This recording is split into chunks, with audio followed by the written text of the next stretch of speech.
Good afternoon, everyone. It's Active Aussie here. Sunday afternoon, it's about 12:30.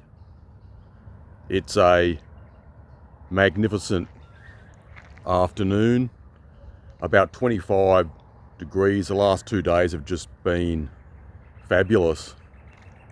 A few days ago, I made a video in regard to churches. It was only very brief, about 2 minutes, and I mentioned how many churches have the best land, or you could say the best sort of location.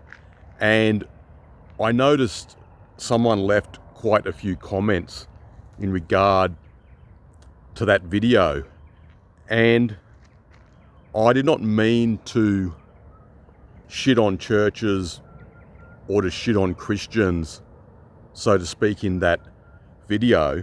But what I was just trying to say is that I feel a lot of these type of mega churches that have popped up over the years, they really should be paying tax.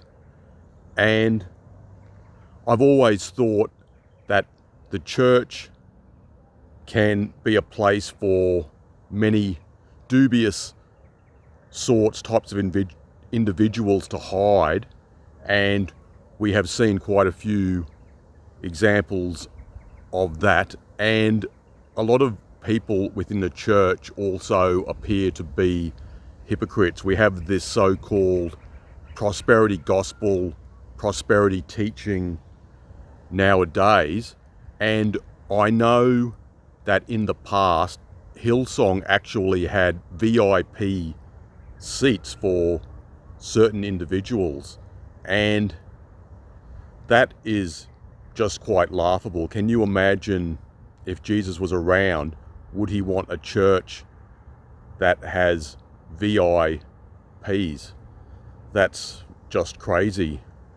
But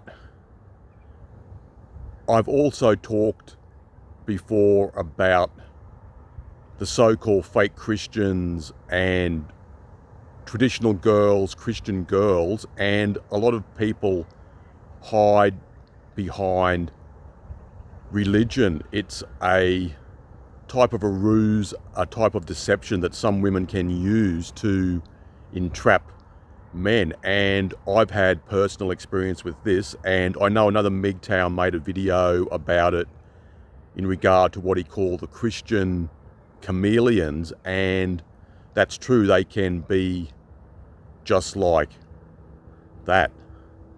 So you have to be very careful when you hear a girl say, oh, I'm a good Christian gal, I go to church, I do this, I do that.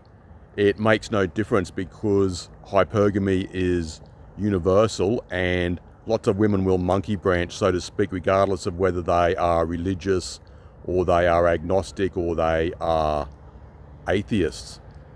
And I know that some small churches, they really do great work within our community, and they help out people with drug problems and various sorts of social problems, and that's a great thing. But the church and religious groups in general should not be let off the hook. They must be put under scrutiny, the same as every other institution in our societies, whether that be our politicians, whether that be academics at universities, whatever. The church is no different. So I can see some benefits with religion. It can genuinely give some people a sense of purpose or direction in their life. If that's so, that's a really great thing. But what I said in my last video is actually true. A lot of the churches do have the best land, they have the best location, and I actually went to a Christian Brothers school here in Brisbane, at South Brisbane, and that's probably one of the most prominent pieces of real estate in the whole city. And if I get a chance, I'm going to go up there and make a video, because the view is just absolutely spectacular. And I know that land was valued at 18 or 20 million, and that's quite a few years ago. I've got no idea what it would be worth now, but it would be substantially higher. And also the Australian Catholic University has some magnificent locations as well. So I think I was just stating facts about the church and the land they own, their locations. They really do have some of the best locations. Anyway, gents, that's about all for now. And just wanted to make this part 2 in regard to the churches. And hopefully I'll talk to you soon. I'm going to try and go fishing tomorrow further south of where I made the video yesterday. The highway was just chocked full of traffic, so I just decided to make that video, then just turn around and come home after I'd been visiting that relative of mine down near Surfers Paradise. But anyway, look out for the fishing video, and hopefully I'll see you soon. Cheers.